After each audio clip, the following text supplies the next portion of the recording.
Brothers వివాహాలు మరియు పండుగ వేడుకలకు సరికొత్త డిజైన్స్ తో అద్భుతమైన కలెక్షన్.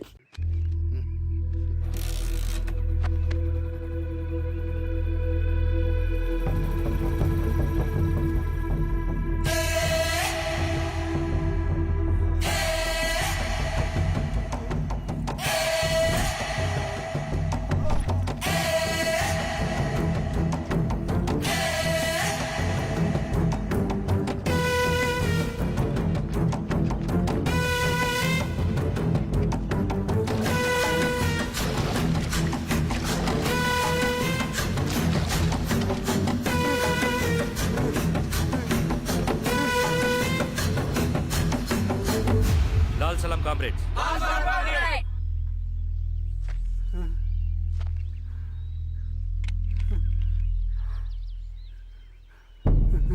₹1,00,000 సంపాదించడానికి ఎన్ని రోజులు పడుతుంది? అడిగిన దానికి సూటిగా సమాధానం చెప్పు. ₹1,00,000 సంపాదించడానికి ఎన్ని రోజులు పడుతుంది? చెప్పురా ద్రోహి. అదే ఒక విప్లవకారుని తయారు చేయడానికి ఎన్ని రోజులు పడుతుంది తెలుసా? చెప్పురా.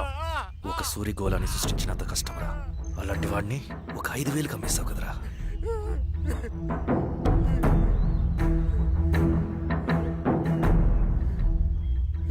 వీడు చేసిన తప్పుకి ఏంటి దండన?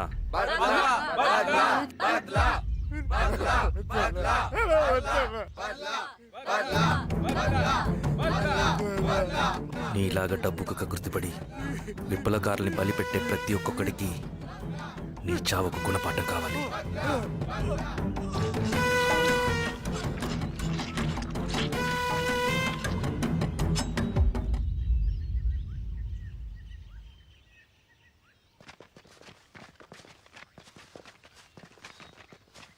త్యాగి స్థానంలో మరొక వ్యక్తిని రిక్రూట్ చేయమని సెంట్రల్ కమిటీ నుంచి మెసేజ్ వచ్చింది. ఆ వ్యక్తే మన కళ్ళు చెవులు. తగిన వ్యక్తిని రిక్రూట్ చేయాలి. అలాగే కామ్రేడ్. లాల్ సలాం.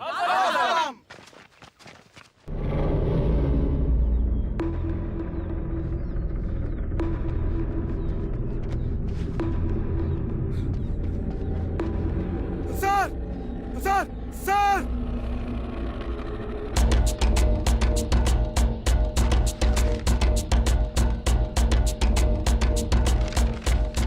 హెచ్చరిక. డబ్బులకు అమ్ముడిపోయే ఊరుకుకలతో విప్లవోద్యమాన్ని ఆపలేరు. ఆపాలని ప్రయత్నించే ప్రతి ఒక్కరికి ప్రజాకోట్లో ఇదే గతి పడుతుంది. ఇట్లు సింగన్న దళం.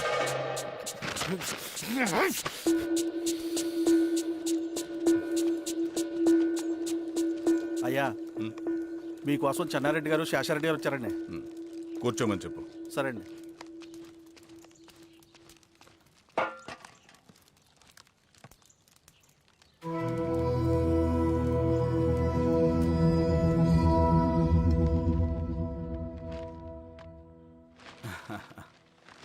కూర్చోండి బాబాయ్.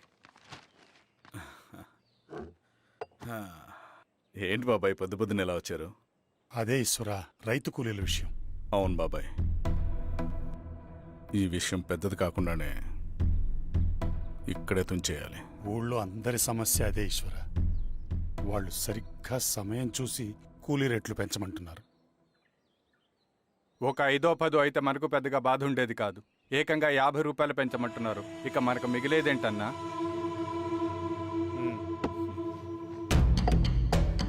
చెరువులోకి నీళ్ళు వచ్చేసరికి జలగలకు బలం పెరుగుతుందంట. ఆ అన్నల అండ చూసుకుని కూలీ నా కొడుకులు రెచ్చిపోతున్నారు. అలా కొనసాగడానికి వీల్లేదు. ఒక గంటకి మీరందరూ పోలీస్ స్టేషన్కి రండి. అక్కడ మాట్లాడి ఏం చెయ్యాలో ఒక నిర్ణయానికి వద్దాం. అలాగే పద.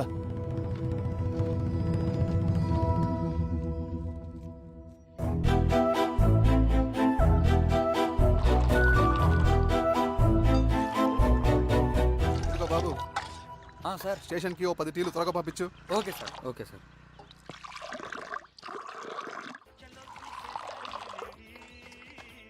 రెడ్డి గారు, బయట ఊరు నుంచి కూలి వాళ్ళని తీసుకొస్తే ఇక్కడ ఊరోళ్ళు ఊరుకుంటారా? గొడవలకు వస్తారండి. నాకు లా అండ్ ఆర్డర్ ఇష్యూ అవుతుంది. వాళ్ళు గొడవ దిగితే మేమన్నా వాచమలమా?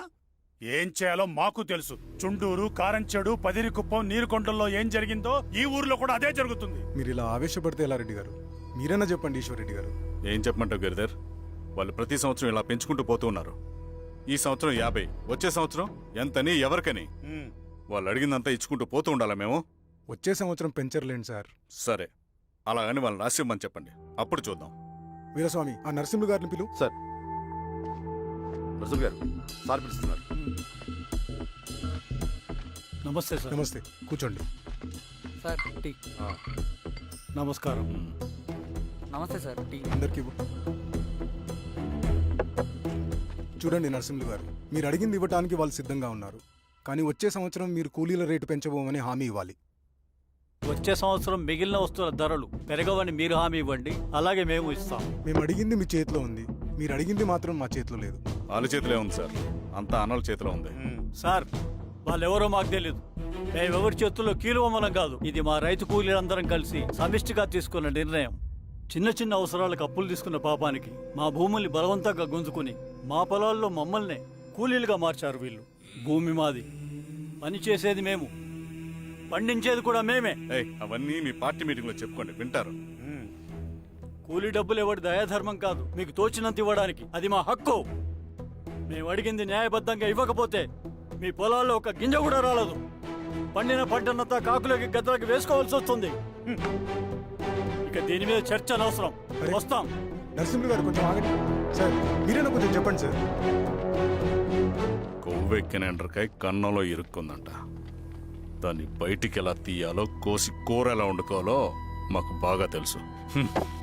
అరే పదండి బాబాయ్.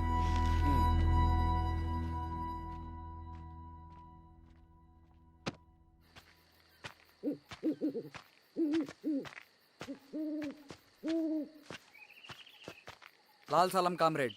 లాల్ సలాం. ఇంత పొద్దున లేచారంటన్నా? విప్లవకారుల జీవితాలు ఇంతే కదా రవి. 15 ఏళ్ళుగా ఇదే జీవితమే కదా బతుకుతున్నాను. ఎటువైపు నుంచి ఎవడొచ్చి అటాక్ చేస్తాడో తెలీదు. పరిగెడుతూనే ఉండాలి. ఈ అడవిలో కడుపు నిండా తిండి, కంటి నిండా నిద్ర కూడా ఉండదు. ఒక్కొక్కసారి తాగడానికి చుక్క నీరు కూడా దొరకదు. 2 పుస్తకాలు, ఒక కిట్ బ్యాగ్, అందులో 2 జతలు, ఒకటి ఒంటి మీద, ఇంకోటి దండం మీద. ఇవే మనకున్న ఆస్తి. ఒక్కొక్కసారి ఇవి కూడా ఉండవు. బార్డర్లో సైనికుడు లాంటి వాడే అడవిలో విప్లవకారుడు కూడా. ఇదంతా జనం కోసం, వాళ్ళ బతుకుల్లో వెలుగు కోసం. సరే, ఏం సమాచారం? కూలీ రేట్లు పెంచే విషయంలో భూస్వాములు చాలా పట్టుదలగా ఉన్నారన్న. కానీ మా నరసింహులు నన్ను ఒప్పుకోలేదు. మీటింగ్ అయ్యాక వెళ్తూ కోపంగా ఏదో మాట్లాడారన్న. నాకెందుకు అనుమానంగా ఉంది. కీడు తలపెడితే ఎక్కువ నష్టం వాళ్ళకే రవి. కానీ మధ్యలో రైతు కూలీల పరిస్థితి ఏమైపోతుందని ఆందోళనగా ఉందన్న. చదరంగంలో నిలబడ్డాక చావుకి వెరవకూడదు రవి. ఇన్నాళ్ళు వాళ్ళు ఇచ్చిన పావలాకి 10 పైసలకి కూలి చేశారు. వాళ్ళ జీవితాలు బాగుపడాలంటే మనమెత్తిన పిడికిని దించకూడదు. సరే అన్న. స్వామి, ఎలా ఉన్నారు ఊళ్ళో అందరూ? అందరూ బాగున్నారమ్మా. కోతలు కొయ్యలేదేంటి? ఊళ్ళో కూల్ రేట్ల కోసం గొడవ నడుస్తూనే ఉందమ్మా. అడిగినంత ఇవ్వాల్సిందేనని కూలీలు, నచ్చినంత ఇస్తామని రైతులు. ఎవరు రేటు తేగట్లేదమ్మా. ఈ ఇష్యూలో అన్నలు ఇన్వాల్వ్ అయ్యారా? వాళ్ళు వెనక లేకుంటే ఈ కూలి చేసుకునే వాళ్ళకి ఎక్కడి నుంచి వచ్చినాయి అమ్మా ఎన్ని గుండ్లు? ఇచ్చింది పుచ్చుకుంటమే తప్ప ఏనాడన్నా ఇంత కావాలని అడిగారా వీళ్ళు?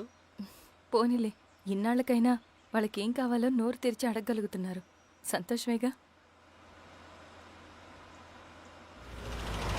తీసుకుని ఇక మీదటైనా జాగ్రత్తగా ఉంటుంది.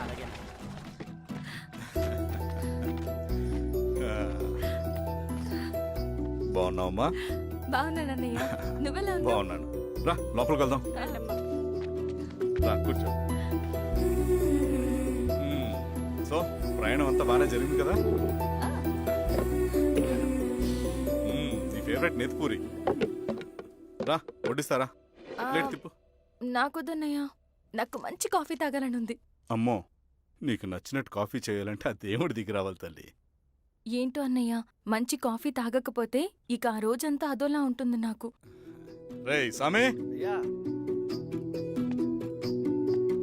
అర్థమైందయ్యా. శిరీష్ అమ్మకి మంచి కాఫీ కావాలి, అంతేగా నేను వెళ్ళి పట్టుకొచ్చేస్తా. ఎక్కడికి స్వామి?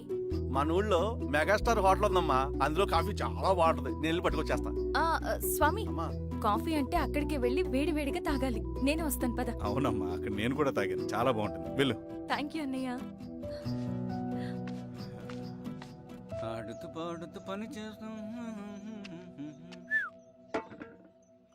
ఏంది మీ పిల్లగాడికా అవును ఒకసారి పెట్టుకొని చూస్తా పెట్టుకో. ఆ, ఆ.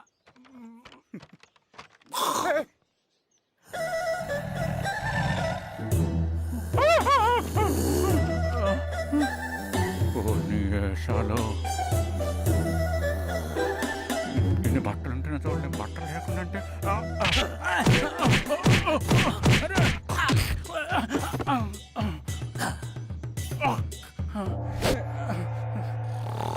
చంపేస్తా నీకు దండ పెడతా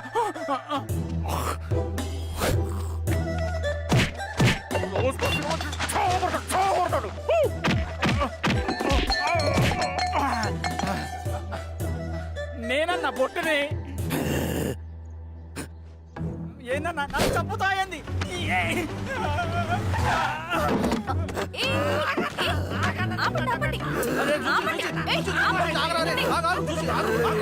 రాత్రి దొంగ సినిమా చూసాడమ్మా పొద్దున్న నేను పొలాన్ని కొంచెం చంపేస్తాడమ్మా రేయ్ మేడం మంచి కాఫీ పెట్టు ఎలా మేడమా ఆ. అయితే మేడంకి స్పెషల్ కాఫీయా ఓకే. అమ్మా ఆడికి చిరంజీవి పిచ్చి పిచ్చా? కాదమ్మా ఫ్యాను రండమ్మా కాఫీ తాదు కానీ కూర్చోండి అమ్మా. ఏంటి స్వామి ఇతను? చాలా మంచోడమ్మా, మెగాస్టార్ సినిమాలు చూసిన వాళ్ళు అయిపోతాడు. స్వామి, అమ్మా ఈ కాఫీ నేను ఎక్కడో తాగాను. మేడంకి స్పెషల్ కాఫీయా ఏయ్, చూచి. మళ్ళక్కడికా పద మేడం మందులు రాసుకో చూచి. Thank you. పద కూర్చో. బా.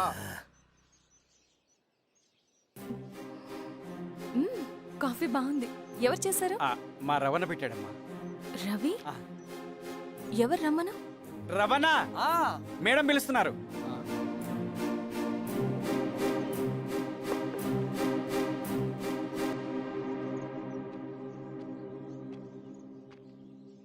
ఇతనే రవణ. శిరీష మీరా? రవి, నువ్వేంటి ఇక్కడ? కాఫీ బాగుందా? చాలా. అది కాదు రవి, నువ్వు ఇక్కడ. ఈ హోటల్ మనోల్దే. మన ఫ్రెండ్స్ అందరు బాగున్నారా? చాలా బాగున్నారు. అవును మీరేంటి ఇక్కడ? ఏమైంది అన్నా అన్నా ఏమైందన్నా? అన్నా? లే అన్నా. స్వామి, త్వరగా కారుదా. లే అన్నా. జాగ్రత్త. అన్నా త్వరగా పట్టిది అన్నా. అన్నా అన్నా త్వరగా పోనీ. అన్నా లే. పద.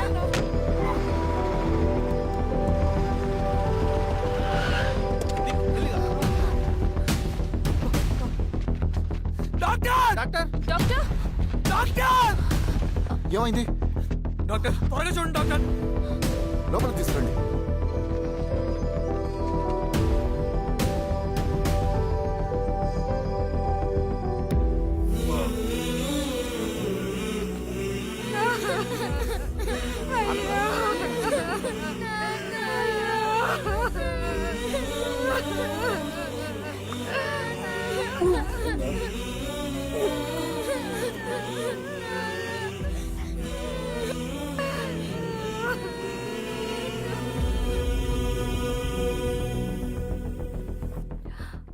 ఎలా ఉంది డాక్టర్?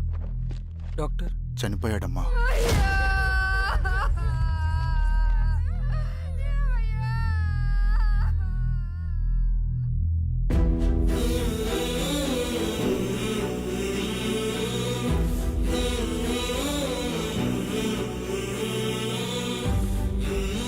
ఆ పేపర్స్ ఏంటి రవి?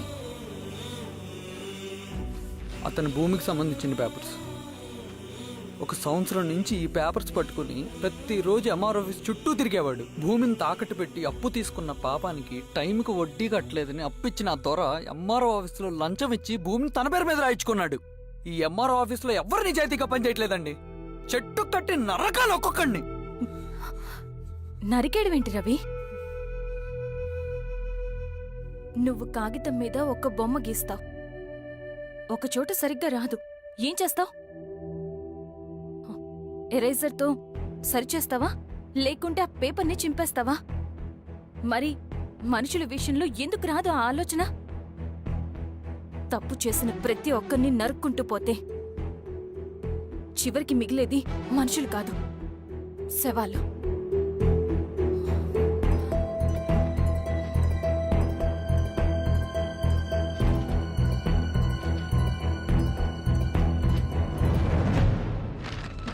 పద రవి రా.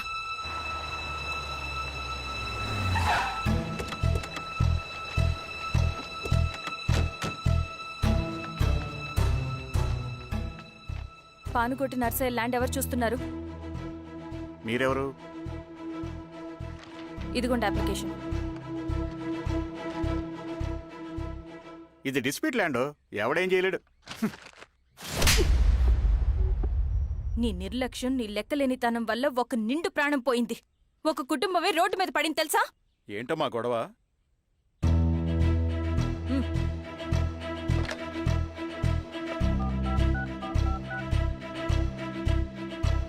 Hello sir.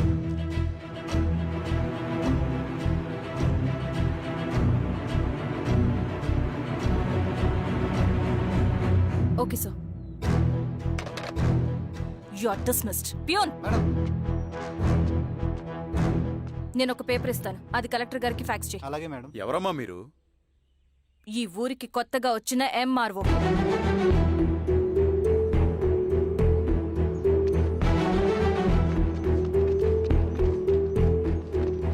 నమస్తే. మీ పరిస్థితులు నాకు తెలుసు. పని చేస్తేనే మీకు పూట గడుస్తుంది. పనులు మానుకుని మీరు ఈ ఆఫీస్ చుట్టూ తిరగాల్సిన అవసరం లేదు. మరి ఎట్టాగమ్మా? నేనే మీ ఊరొస్తాను. ఆ రోజు అరగంట వీలు చూసుకుంటే చాలు, మీ పని పూర్తయిపోతుంది. దండాలమ్మా.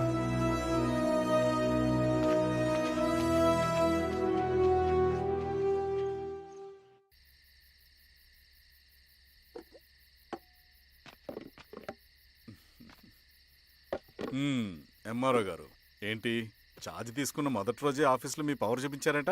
అన్నయ్య, నువ్వు సస్పెండ్ చేసిన వ్యక్తి నా దగ్గరికి వచ్చాడమ్మా. పాపం కన్నీళ్లు పెట్టుకున్నాడు. అతడి వల్ల నష్టపోయిన ఒక వ్యక్తి నా కళ్ళ ముందు చనిపోయాడన్నయ్య. కన్నీళ్లు ఎన్నిసార్లు తుడుచుకున్నా పోతాయి, కానీ వీళ్ళ నిర్లక్ష్యంతో పేదవాళ్ల ప్రాణాలే పోతున్నాయి. అన్నయ్య, మా నూరి సమస్య పేదరికం కాదు, నక్సలిజం. నాలాంటి ప్రభుత్వ ఉద్యోగులు వాళ్ళ డ్యూటీలు సక్రమంగా చేయకపోవడం వల్ల విసిగిపోయిన జనం అడవిలో వాళ్ల హెల్ప్ తీసుకుంటున్నారు. ఒక వ్యవస్థ ఇక్కడ సరిగ్గా పనిచేయనందుకే మరో వ్యవస్థ అక్కడ పుట్టింది. అందుకే నా పన్నం చేయనివ్వండి. స్నానం చేసిరండి, భోజనం చేద్దాం.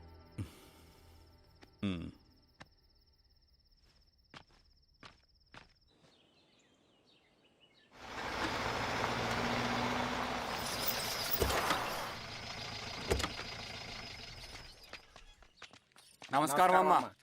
నమస్తే. ఇలా రండి. మీ ఊరు నుంచి కొందరు ఎంఆర్ఓ ఆఫీస్లో అప్లికేషన్స్ ఇచ్చారు. తను వాళ్ళ పేర్లు చెప్తారు, వాళ్ళని పిలవండి. అలాగే మేడం. వెళ్ళండి. Madam, coffee. నువ్వెప్పుడు వచ్చావు రవి? మీరు గంటకోసారి కాఫీ కావాలంటారు కదా, మాటి మాటికి వెళ్ళి రావడం ఎందుకని వచ్చేసా.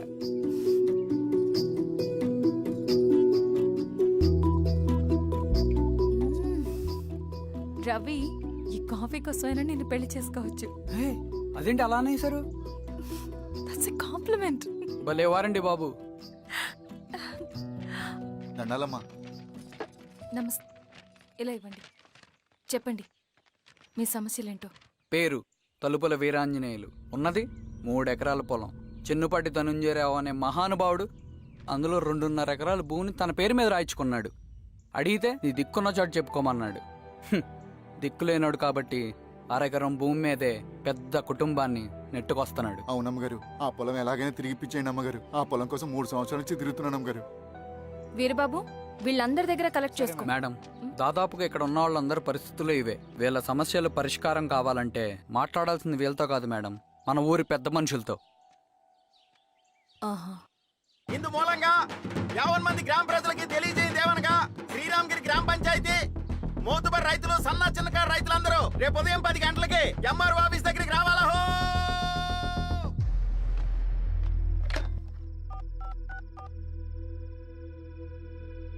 హలో, ఎవరు?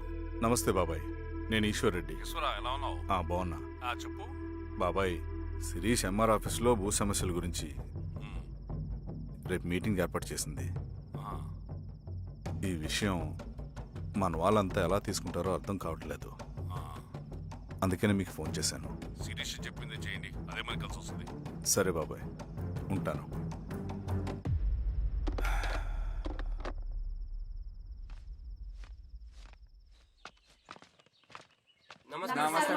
నమస్తే అమ్మా. కూర్చోండి. పొలాల్లో పండిన పంట కోతకొచ్చినా ఈ రోజుకి ఒక్క గింజ కూడా తెగకుండా పక్షులకు పందికొక్కలకు ఆహారంగా పోతుందంటే దానికి కారణమిది. ఈ ఊరికి పట్టిన దౌర్భాగ్యం మీరు చేసిన అక్రమాల చిట్టా. కడుపు మంటతో ఉన్నవాళ్లు మీరు చెప్పిన కూలీకొచ్చి ఎందుకు పనిచేస్తారు? దౌర్జన్యాలు చేసి దిక్కున్న చోట చెప్పుకోమన్నారు. ఇప్పుడు అడవే వాళ్ళకి దిక్కైంది. అది ఎవరి తప్పు? మొత్తం 100 ఎకరాల పైచిలుకు భూమి వాళ్ల దగ్గర దౌర్జన్యంగా లాక్కుని ఇన్ని సంవత్సరాలుగా మీరు అనుభవిస్తూ ఉన్నది. మీ అంతట మీరుగా తిరిగిచ్చేస్తారా, లేదా చట్టం ఎలా పనిచేస్తుందో మీకు చేసి చూపించమంటారా? అలా చేయండి మేడం. నువ్వు ఆగవే నరసింహులు. ఏం చేయాలో మా ఎంఆర్ఓ గారికి బాగా తెలుసు. అట్టా కానిండమ్మా. ఇస్తే మీ పొలాలు ఇవ్వండి, మా వివం. మీ పేరేంటి? సామిరెడ్డి. రూల్స్ ప్రకారం వెళ్తే మీ మొత్తం పొలం పోతుంది. కూర్చోండి. సామిరెడ్డి కూర్చో.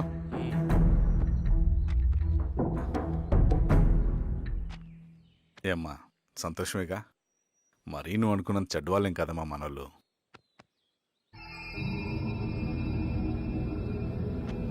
పదనాన్న. నమస్తే. పెద్ద ఆయన చెప్పాడు, అంతా మన మంచికే. పోను పోను నీకే అర్థం అవుతుంది. ఎన్నాళ్ళకి మీకు మంచి జరుగుతుంది.